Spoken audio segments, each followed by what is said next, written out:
Hello everyone, we're pleased to welcome you to this meeting presenting Wavestone's results for the fiscal year 2022-2023. Today the speakers are Pascal Imbert, co-founder and CEO of Wavestone. Hello Pascal. Hello Justine, hello to all. And Laurent Stoupy, CFO of Wavestone. Hello Laurent. Hello Justine, hello to all. Pascal, the floor is yours. Thank you, Justine. As we announced on April 27, in 22-23, Wavestone generated a total revenue of 532.3 million euros, up 13%. At constant exchange rates, this amounts to 528.6 million euros, in line with the objective of a consolidated revenue of over 525 million euros. At constant scope, so excluding Everest Group Consulting, Wavestone, New Vantage Partners, Nomadeis, Penn Partnership, and Chorus Consulting, and on a constant forex basis, organic growth was 7%. You should note that over the fiscal year as a whole, the working day impact was slightly unfavorable at minus 0.3%. Let's look at the fiscal year in terms of our KPIs. Over the whole fiscal year 22-23, the consultant utilization rate was 73%, compared with 77% last year. Utilization fell at the end of the fiscal year due to a slow start to the 2023 calendar year, combined with many new hires since September. Over the entire fiscal year, the average daily rate was 890 euros,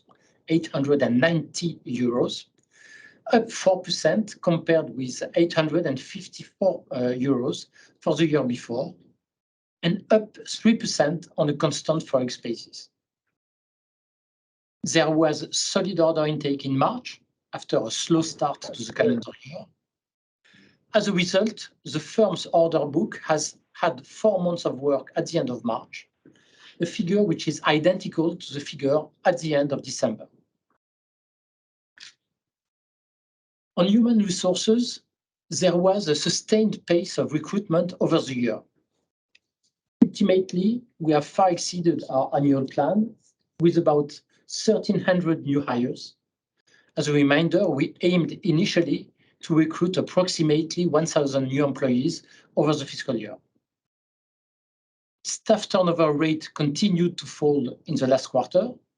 It was 16% over the fiscal year, compared with 19% at the end of September on a rolling 12-month basis, and compared also with 18% over the previous fiscal year.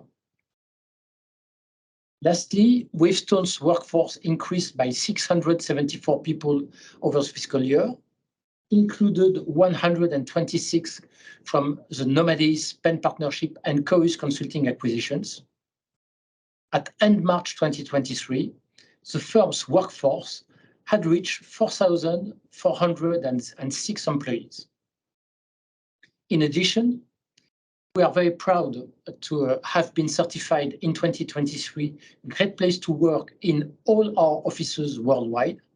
And in France, we are pleased to have been awarded as the first place in our category for the second year in a row. During the fiscal year, we also made 3 acquisitions, enabling us to strengthen our expertise and international position. Of these 3 acquisitions, the first one is the French consulting firm Nomadeis, specializing in sustainable development in April 2022.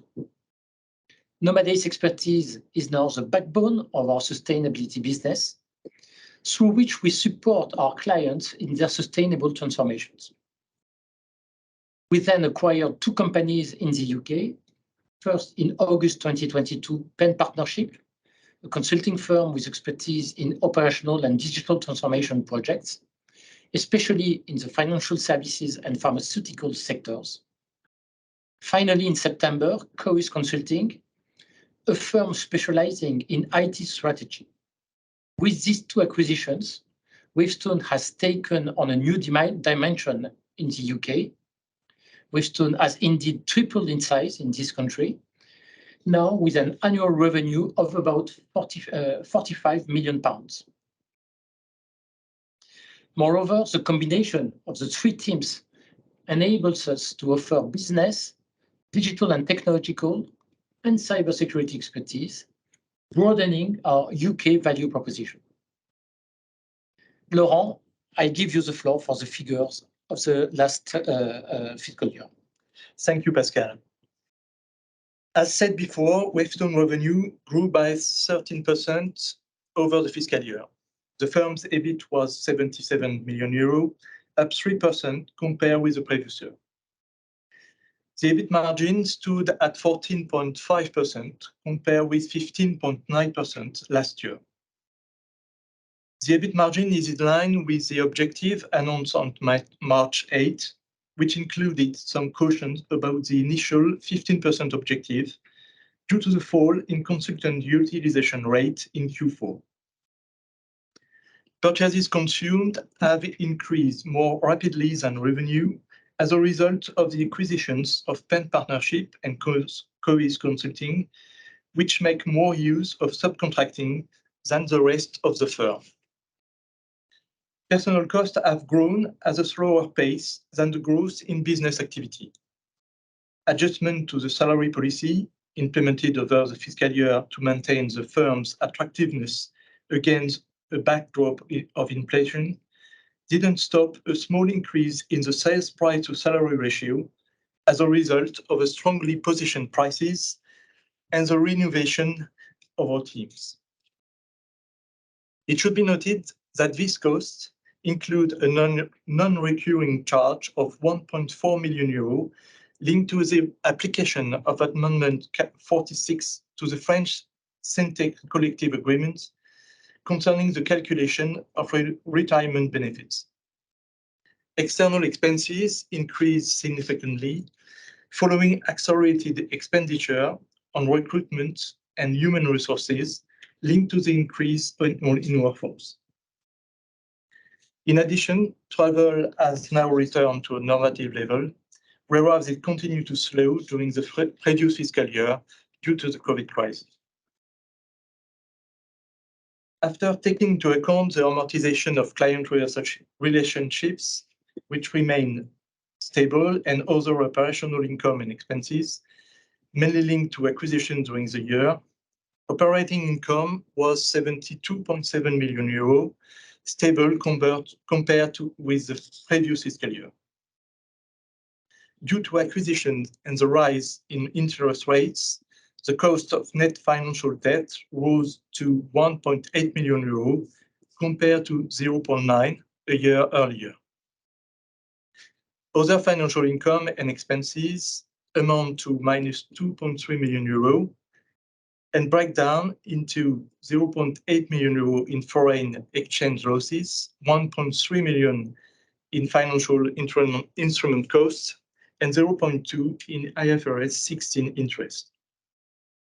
Lastly, after taking into account the tax charge, which is decreasing due to falling French tax rates, group share of net income was 50.1 million euro at the end of the 22-23 fiscal year, down slightly from 21-22.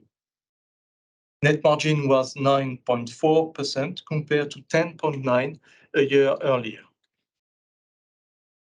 Let's now look at our cash flow statement.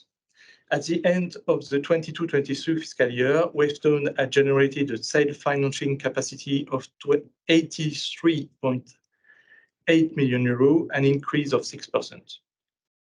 Business activity generated 41.1 million euro in cash over the period, compared with 56.3 a year earlier, after taking into account tax payments of 21.1 million euro and an increase in the working capital requirements of 21.6 million euro.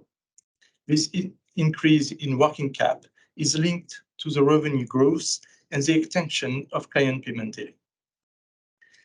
Investment transaction consumed 52.7 million euros over the fiscal year, mainly related to the acquisitions of Nomadis, Penn Partnership, and Coes Consulting. Cash flows related to financing consume 25.8 million euro. They consist of 4.4 million euro in net repayments of financial loans, 6.4 in share buybacks, 5.1 in lease liability repayments in accordance with IFRS 16, and 7.6 in dividend payments. On the balance sheet, shareholders' equity has increased by 42.1 million euro, reaching 299.1 million euro at March 31, 2023.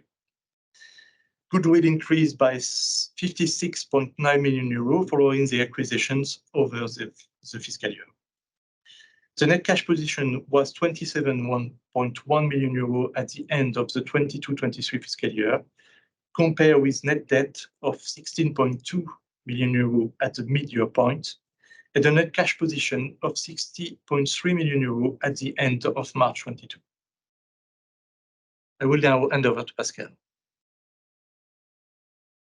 Turning now to the outlook for the firm for 23-24, our first objective will be to restore our performance after a difficult Q4 22-23. The recovery will be gradual, but it should take shape as early as the first quarter of the year, for which we are aiming for a utilization rate of 73% to be compared with 71% in the previous quarter, while capitalizing on a continuous positive trend in our sales prices. In the medium term, over the whole year, our priority will remain, obviously, the intensity and agility of sales activity, in order to take advantage of market segments and clients that present the best development opportunities. In terms of recruitment, we will be moderating our efforts this year in a more difficult market context, and of course, taking also into account the fall in staff turnover. This will not have a major impact on our growth for the year, thanks to the onboard effect we benefit from in terms of headcount on April 1st, 2023, linked to the very strong recruitment we had during the previous fiscal year. With regard to external growth, we are pursuing our targeted acquisition policy, with priority still given to the UK and the US, without ruling out tactical operations in other countries. Also, as announced as part of the Impact strategic plan, we remain attentive to opportunities for more transforming mergers. In terms of figures, we are setting ourselves the objective of achieving revenue of more than 580 million euros for the 23-24 fiscal year. That is a growth of 9%, of which 7% at constant scope, despite the negative working day impact that will be of minus 1.6% over the year. With respect to profitability, the firm is targeting an EBIT margin of about 15% over the year. These objectives take into account the effect of full year consolidation of Penn Partnership and Cois Consulting. That explains the difference between the 9% and the 7% at constant scope. These figures are at constant forex basis, and they do not include any new acquisitions. So that covers the commentary on our figures for the fiscal year and our outlook for the new fiscal year 23-24. We'll be happy now to answer any questions you might have. So you can now ask your questions. To do so, please unmute your mic.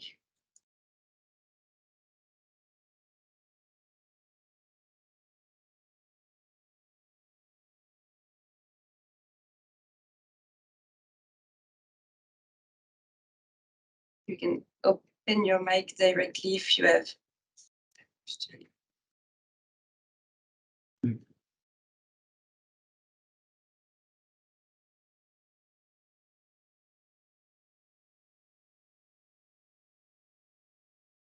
If there is no question, maybe Pascal, I'll let you conclude. I'm very surprised that José Berros is not asking for a question. Hello, Pascal. So if you Which on the spot. if you invite me to ask you question, I should ask some. Yeah, perhaps you can come back on the general environment that you see on the market. You have always been, let's say, a good indicator of what could happen on the market. Always, if I remember well, cautious when others are perhaps more aggressive. And what can you tell us about the environment here in some sectors? You have mentioned some sector where you want to push more in terms of commercial activity, luxury sector, banking industry, and others. Yeah, perhaps we can start with this question. Yeah. 2023 for sure proves to be in a more difficult year. The economic context is slowing down, and the demand for consulting services is slowing down. That's for sure, and we see more and more clear signals of this environment.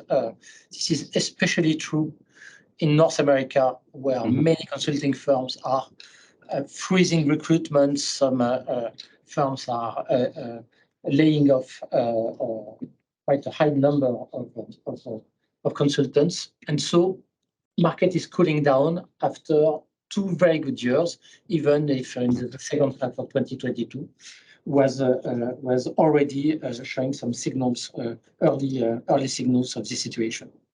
Having said that, what we see for the time being is that we are not in a crisis mode. It's just that our clients are more cautious about their expenditures, especially when it comes to investments and consulting expenditures. Moreover, what is very unusual is that even if there are some market trends in terms of sectors, with some sectors that remain very resilient, and you mentioned 2 of them, energy, luxury, and beauty. In other sectors, the situation, we do not see a sustainable trend, and even in some sectors, we see clear differences between one player and one client to another. So I would say that in general, financial services remain quite resilient, but the momentum is different from one client to another, and the momentum has evolved between insurance that was more difficult at the end of 2022, that is becoming, I would say, more resilient and even more buoyant in beginning of 2023, and banking sector, where the momentum was very good throughout 2022. And I would say that some of our clients are becoming more cautious in this environment. That is also true for manufacturing, where we were very cautious and we had a low demand in the second half of 2022. And here we are seeing some clients, I would mention, for instance, Stellantis, who are in fact picking up in terms of consulting spendings. So you see, difficult to have very clear trends. And I would say, above all this, that the nature of the business is still driven more by large transformation programs than by small adjustments and small engagements very targeted on some topics. What remains the heart of the business is coming for large transformation programs, even if these large transformation programs were mainly focused on the top line in 21 and 22, whereas gradually we see that there is more focus on the bottom line, that is to say, industrialization of activities, optimization of operational efficiency, and outsourcing, and more topics, more defensive topics than what we experienced in 21-22. Last comment, what I commented is quite general in all geographies of Wavestone, with two differences. Curiously, the business in the UK remains quite good for Wavestone for the time being. And we feel, discussing with some of our competitors in this geography, that it is the case even beyond the Wavestone activities. In Wavestone activities, we are benefiting from the mergers we did in 2022. But more generally, I would say that the demand is more resilient in the UK than what we see in continental Europe, and the business is tougher in the US, which doesn't prevent Wavestone from improving its activity in the US, but we are at a very low level. So for the time being, I would say that our internal improvement and investments are paying, whereas more generally in the business, we see that the business is tougher in North America than what we see in Europe. So sorry for this long explanation, but it gives you a general view of what is happening, and you see we are confident if the environment remains in the same trend. We are confident to generate quite a significant organic growth because we think that being agile and focusing on clients that are more resilient than others, we can find good opportunities for development. Okay, thank you very much for this answer. Yeah, and perhaps we can another topic that I would like to discuss is AI. So everybody talks about it at the moment, especially since last week for the financial markets, but I'm sure you do since several months. What and how could this impact, let's say, positively your business? Because I'm sure some customers are thinking about it. How can this transform their business, their activity? So perhaps they are asking you, to think about this this topic. And the second sub question would be more in the medium to long term. We hear that it could impact negatively your activity or the way that you are planning or making your operation. Yeah. So what is your point of view on this two sub question regarding AI? First, I would say that what is happening is very much in our view in the trend you described. In the short term, for sure, we see a burst of demands at our clients on the topic, and I'm impressed by the fact that this burst is very fast. It is happening very fast, very quickly. The adoption seems to be almost instantaneous regarding generative AI, which is quite surprising because generally in the B2B business, we see more, especially at very large accounts, we see more cautiousness before even experimenting on the new technologies and new concepts. Whereas here, we are already working on several engagements, some of them being topics on which we work instantaneously at scale. That is to say that we are not speaking with some of our clients of experimentation. We are on limited topics, already working at scale. That is to say, transforming some processes that should be rolled out with new organization and new way of doing things that should be rolled out at the scale of an entire business of some of our clients. So in the short term, I would say in the 2 years to come, for sure, it would create a burst of business. And sorry to interrupt. Do you see, let's say, at the moment, some customers asking, for new projects directly focus on AI? Absolutely. Yeah. Absolutely. The buzz that has been happening around ChatGPT instantaneously generated some discussions, and in a matter of week, we have some engagements that are starting. For the time being, it's a low business, but with on some of these engagements, high ambitions. So, and it's a first in my experience of such an impact of a new technology. Of course, our clients and Wavestone were working. We were working since a long time on analytics using RPA, AI, learning engines in order to optimize some processes. But here, generative AI, for sure, is something that brings completely new ideas and new opportunities. Okay. We think it's a very good opportunity for the business in the 2 years to come, because there will be these new opportunities that come from nowhere. And then, as soon as you begin to roll out generative AI, there are tons of questions, especially around data privacy, cybersecurity, and ethics that come with it.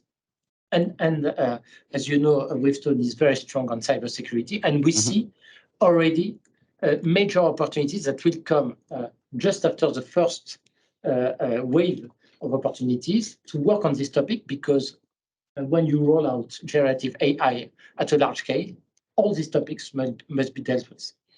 And on the other side, of course, it is actually a threat for the consulting business.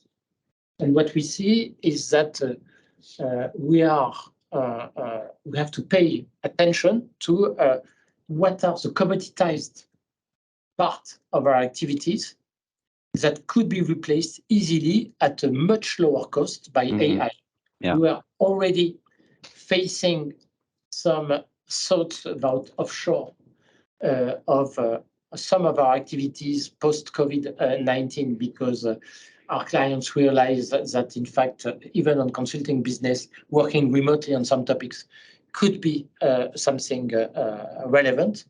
But of course, with AI, it's even another scales in terms of potential economy for our clients. And so we have to pay attention to these commoditized topics.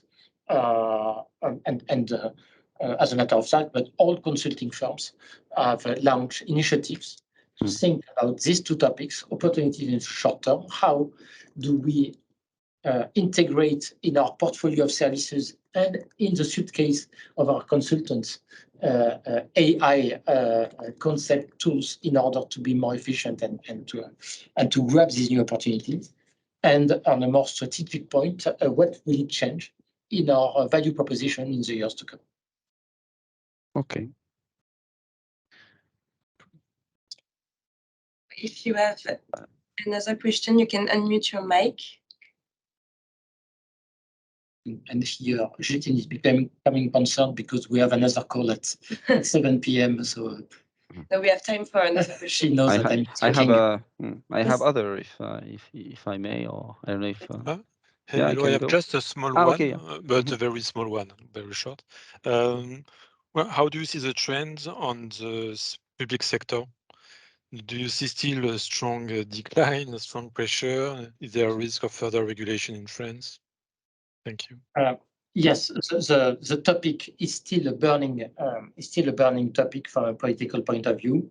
There are many discussions, as you know. There are new initiatives to extend the kind of consulting control beyond government services to local, to cities and regions. So it's still a burning topic. Nevertheless, what we see from a demand perspective is that it's not anymore slowing down. We have reached something where we see that gradually new engagements and new master service agreements are put in place. New engagements are coming. I would say that in the recent weeks, we even saw that demand was more picking up than slowing down, but we remain very cautious. As you know, we have stepped down a little on this sector. We remain extremely cautious. We do not want to be caught in controversy or caught in a strong slowdown at any point that could come, for instance, from a new regulations that would be enforced in this area. But I would say that it's stabilizing from a business perspective, and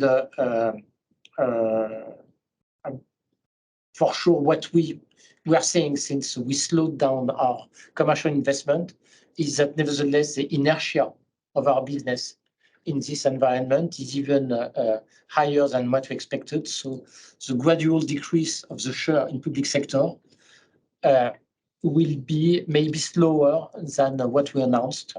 We said that in the 2 years to come, we might come back to something between 5 to 10% of our revenue in public sector, compared to, I think, 13% last year. In fact, it will be, we feel that it will be more gradual than that. Thank you. But and maybe very unclear, but because it's very political. Okay. And maybe coming back to AI, owing to the burst in demand, do you think that you have enough resources internally, or you will have to recruit quickly? No, we will have to train a lot, because AI, the knowledge about technology is one part of what we need to, of what a consultant need to know in order to answer the client needs. But we have to combine it with business knowledge. And so what we are planning to do, we have a strong team regarding data analytics and AI. But what we plan to do is to train more business consultants about AI capabilities and AI potential in order to combine in teams specialists of AI topics and business consultant knowledgeable of what AI is changing in the way to implement the processes. I could give you, for example, a very typical engagement of what we are seeing for the time being. For a large luxury account, we are working on improving the user experience with AI and generative AI. And it's a very broad view of the different components of the user experience. And as a consequence of this kind of business case, we have to identify, we have to identify several use cases where we think generative AI can change and improve user experience. And we have to help our client to choose the technologies. So in the first topic, it's more a combination of AI specialists and a consultant, business consultant, knowing very well the business of luxury. In the second phase, of course, it will be AI specialists that will have to work on the choice of technology and the best way to implement the technology. But we are launching a very large training program about AI, as most of our competitors are doing. Thank you. We still have and go.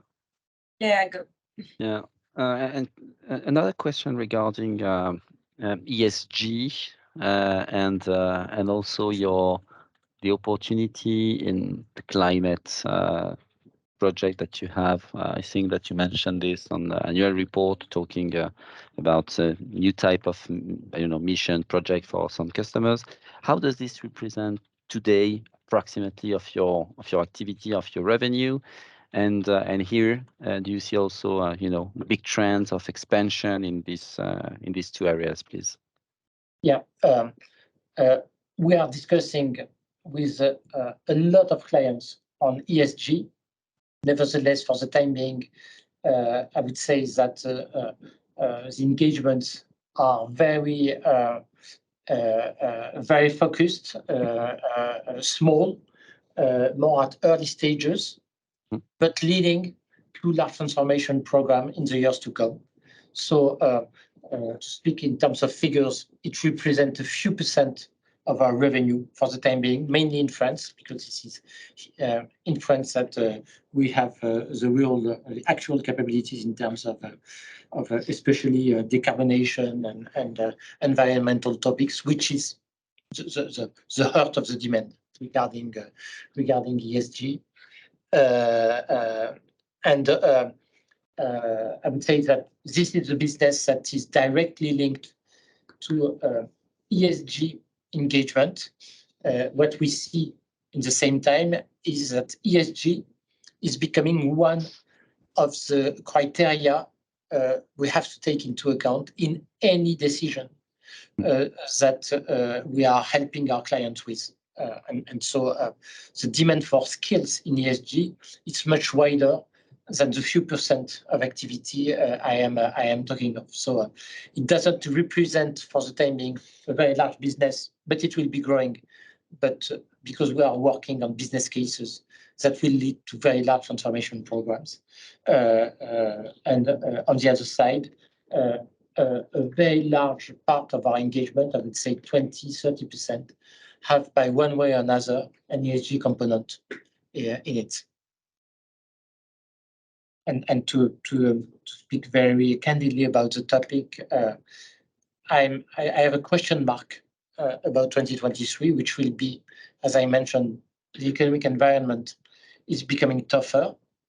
Our clients are looking more to their at their bottom line. They have less visibility on our businesses, and so I think it will be a critical moment to see at which extent ESG topic and environment topics are actually becoming top priorities for our clients. And for me, it's a question mark. And I'm saying that very bluntly because our clients have a business to run. And so in the short term, they are facing changes, whereas ESG is a long-term priority. And we all know that it is very difficult to make the proper balance on the two. So for the time being, I would not say that we see a clear trend, a clear decreasing trend in the topic, but I think it will be a very interesting lesson from 2023 on this topic. Okay, thank you very much. Good to talk to you. It was good to talk to you likewise. Yeah. So we have time for one last question, if you have one, so you can unmute your mic.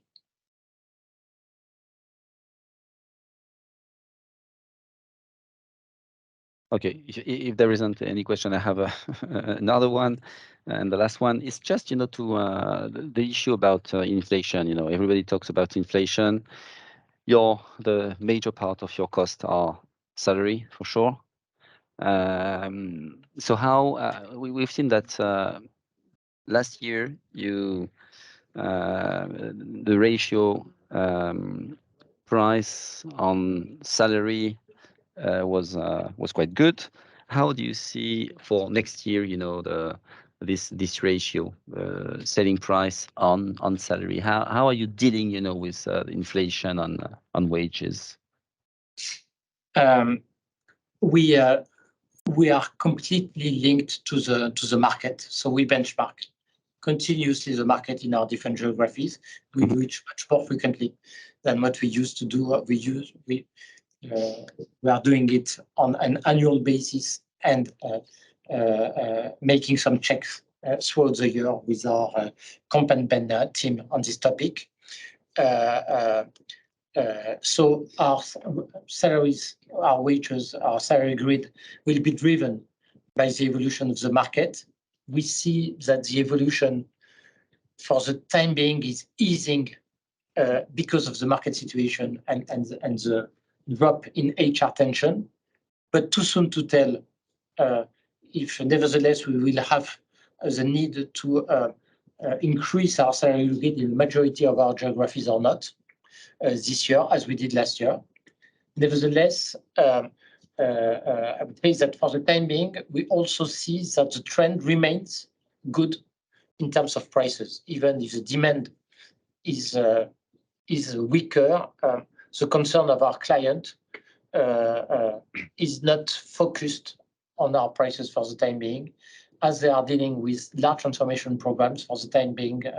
What matters the most to them is that they are hiring the right consulting firm for a given topic. So the trend is good on prices. The market is, I would say, less tense than it used to be in 2022.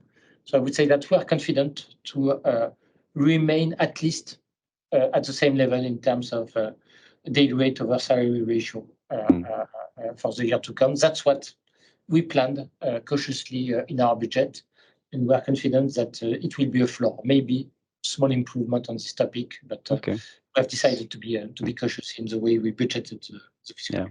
Yeah. Okay. Thank you very much again. Thank you, and congratulations for the results. As always, I must say. Thank you. Thank you very much. So Pascal, I let you conclude. Thank you, Justine, and thank you to all of you for attending this conference call and for your questions. I remind you that our next publication will be the revenue of our first quarter that will take place on the 26th of July. I wish you a very good end of day and talk to you soon. Goodbye.